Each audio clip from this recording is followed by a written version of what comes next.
masuk ke materinya nih, Bapak ada satu video, kalian simak baik-baik ya.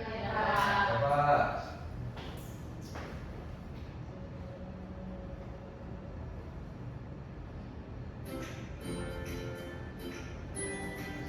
Dari berbagai hal yang ada di permukaan bumi, yang berupa cuaca udara, gunung, dan ombak di lautan.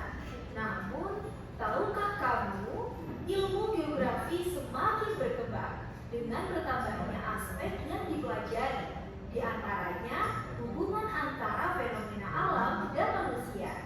Jadi, dilihat dari sudut pandang objek studinya, secara umum, objek geografi ada dua jenis, objek material dan objek formal. Objek material itu berkaitan dengan hal pokok yang dapat diamati dan dikaji yang bersifat bendawi dan nyata. Objek material geografi berupa fenomena geosfer, yaitu segala peristiwa alam yang terjadi pada bumi. Fenomena geosfer meliputi atmosfer atau seluruh gas, litosfer atau batuan, pedosfer atau tanah, biosfer atau flora dan fauna, hidrosfer atau air, serta antroposfer atau manusia. Sedangkan objek formal itu berupa pendekatan atau cara memahami fenomena geosfer yang terjadi di permukaan bumi dan menjadi sebab geografi itu dipelajari. Objek formal dari geografi itu terkait dengan penyebab fenomena di permukaan bumi dan cara mempelajarinya. Nah, cara pandang atau objek formal geografi juga gak kalah penting nih. Cara pandang ini yang membedakan geografi dengan ilmu-ilmu lainnya. Secara umum, ada 3 macam pendekatan, yaitu pendekatan keruangan atau spatial approach, pendekatan ke lingkungan atau ecological approach, dan pendekatan kompleks wilayah atau regional complex approach. Gimana ya cara pandang ini bisa membedakan geografi dengan ilmu lainnya? Misalnya nih, kalau kamu sedang mengamati gajah, ilmu biologi bakal mengkaji struktur tubuh dari gajah, seperti jumlah kakinya berapa dan bentuk telinganya seperti apa. Ilmu fisika itu bakal menghitung seberapa cepat gajah itu bisa lari. Sedangkan ilmu geografi lewat cara pandang keruangan bakal mengamati persebaran gajah di suatu daerah. Lewat cara pandang ke lingkungan bakal dikaji bagaimana keluarga gajah bisa mempengaruhi lingkungan sekitarnya. Apakah gajah akan merusak atau malah membantu memperbaiki lingkungan sekitar? Dan dari sisi sudut pandang kompleks wilayah, menggabungkan antara kedua pendekatan sebelumnya, di mana cara pandang ini melihat apakah kehadiran sekumpulan gajah ini bakal mempengaruhi daerah sekitarnya, bukan hanya daerah gajah tersebut tinggal. Nah, itu tadi penjelasan materi tentang objek studi ilmu geografi yang harus kamu ketahui. Semoga bermanfaat ya. Sampai jumpa di pembelajaran asyik lainnya. Oke teman-teman, dari video yang tadi menurut kalian bermanfaat gak nih? Bermanfaat banget, Pak. Karena waktunya udah pengen habis ya.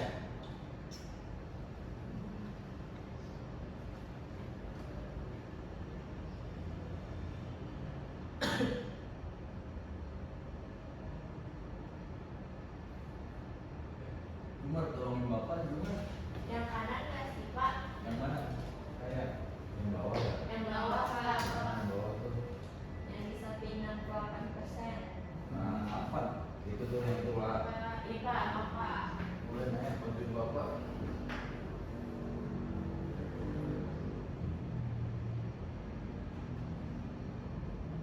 Mau nggak bisa ya, Pak? Yang itu, Ya, buku. yang buku kali ngomong CTS deh.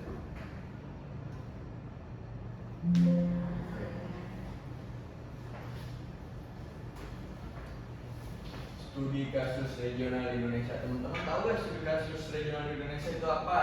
Nggak tahu Pak. Nggak tahu, Pak. Oke, Bapak jelasin.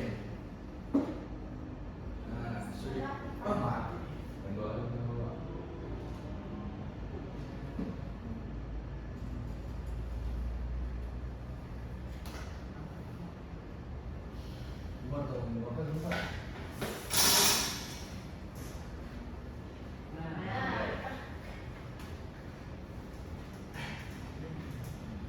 kasus regional adalah kajian terhadap suatu wilayah tertentu untuk memahami karakteristik fisik, sosial, dan ekonomi yang membedakan satu wilayah dengan lainnya. Pendekatan ini penting untuk melihat dinamika pembangunan dan kesenjangan antara wilayah di Indonesia. Kalian contoh karakteristik fisik antara Pulau Jawa dan antara Indonesia Timur dan Indonesia Barat, kalian tahu nggak? Oke, kita slide berikutnya.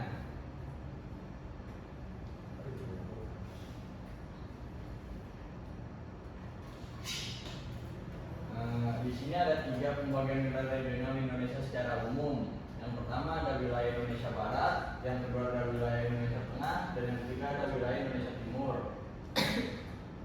Setiap wilayahnya memiliki ciri khas kondisi alam, sosial, serta tingkat pembangunan yang berbeda. Kalian tahu ciri khas Indonesia bagian Barat? Tahu Pak, sebenarnya kita kan dari waktu Indonesia Barat Pak, yang Betul, cenderung ya. iklim kondisi alamnya panas. Oke.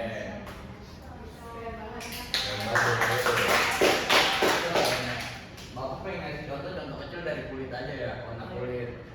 Di Indonesia Timur kan kulitnya tuh rada-rada black, hitam gitu ya. Mohon maaf ya, yang bapak rasis.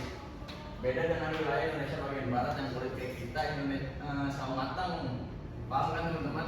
Pak. Bagus. Dan next. Kawasan timur Indonesia itu ada, ini bapak ngambil contohnya 2 aja, ada Nusa Tenggara Timur dan Papua. Ciri khasnya yang tadi kondisi fisik berbukit dan beriklim kering. Oh, ini kondisi fisik lingkungannya. Yang kedua ada infrastruktur masih terbatas. Yang ketiga ada sumber daya alam melimpah namun belum optimal untuk dimanfaatkan.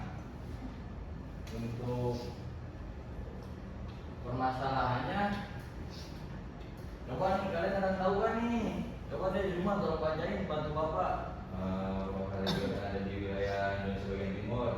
Akses transportasi dan logistiknya rendah, keterbatasan layanan pendidikan dan kesehatannya itu kurang. Kemudian ketimpangan ekonomi dibandingkan wilayah bagian barat dan juga tengah. Betul. Oke, kita lanjut ya. Ini kalian paham kan maksud saya Paham. beda sama di Jakarta? Bapak. Kalau kalian ke kampus naik apa?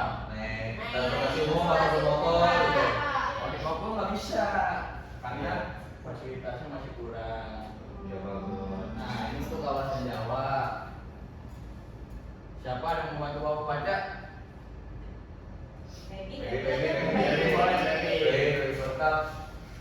Jadi kawasan Jawa itu memiliki kepadatan penduduk tertinggi di Indonesia.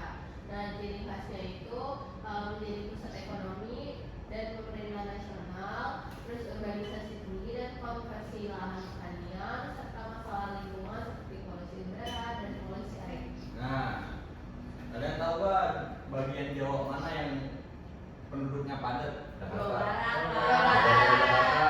Bukan begitu, nah. Maksudnya kota. Kota Jakarta, Bapak.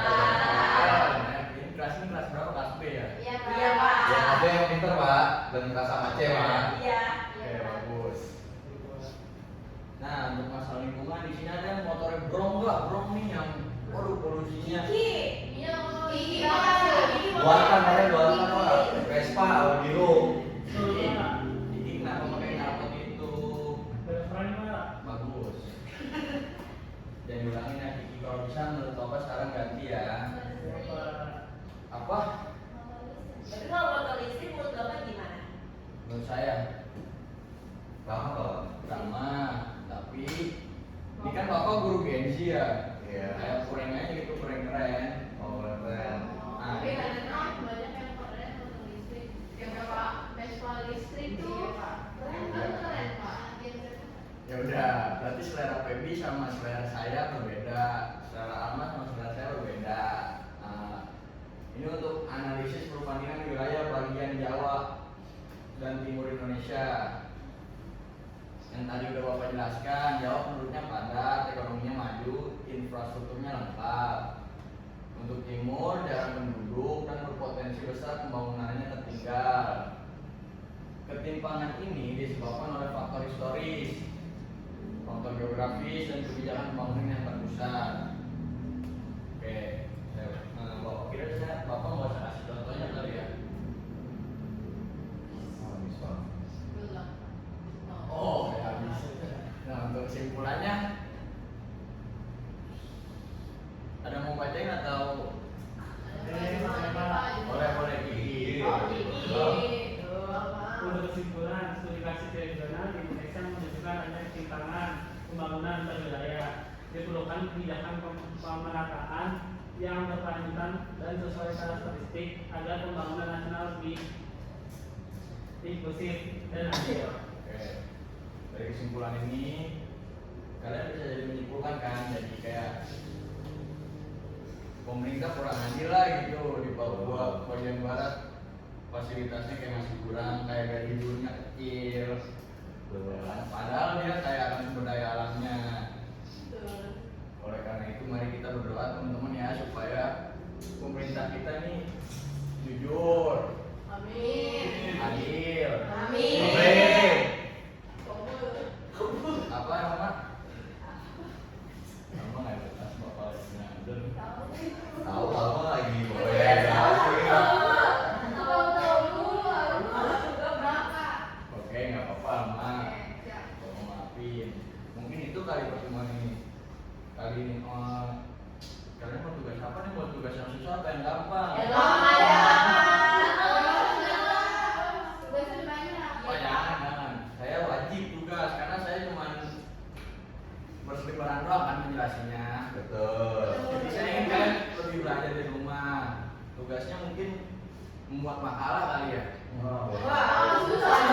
Sebentar dulu. Makalahnya nanti saya bikinin template-nya. Kalian tinggal copy paste. Kan sekarang kan udah ada teknologi ya. AI banyak, ada ChatGPT. Lebih. Boleh, Pak. Oh boleh. Untuk khusus mata pelajaran saya bolehkan. Apa topiknya, Pak? Topiknya tentang studi kasus regional. Kalian cari apa sih itu studi kasus regional, tapi di bagian Indonesia ya, nggak usah internasional. Aspeknya atau segala macamnya lah. Makin panjang makin bagus. Ya. Ada yang mau ditanyakan sebelum Bapak tutup? Kelompoknya apa? Berapa?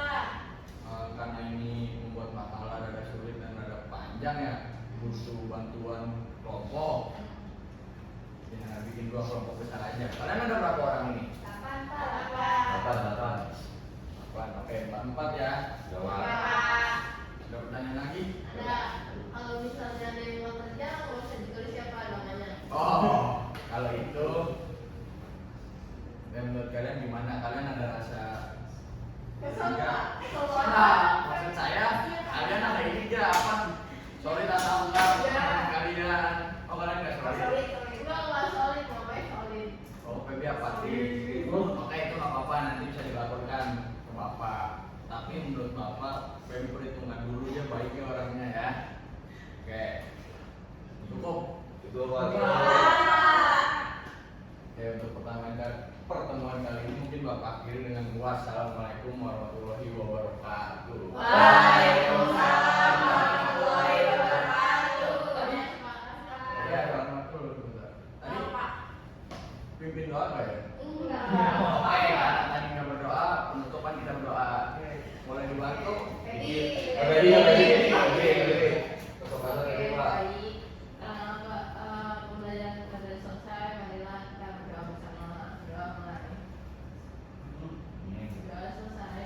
Ya, teman-teman, makasih ya untuk pertemuan hari ini. Masih Tugasnya, kalian mau deadline berapa minggu? 3 minggu. Saya pulang. Seminggu ya. Cuma 2 minggu. 2 minggu apa? Seminggu bakal cepet kali. Kan makalah, Pak. Iya, banyak, Pak. 2 minggu 1 bulan. Hah? Ya udah, oke boleh.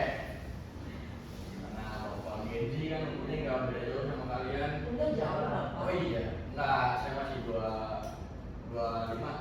Kalian berapa? 30. Kita masih 15. Kita masih 11. 11. Katanya udahan, Pak. Udah, mas bentar ya. Baru Bapak mau puji nggak jadi puji ya?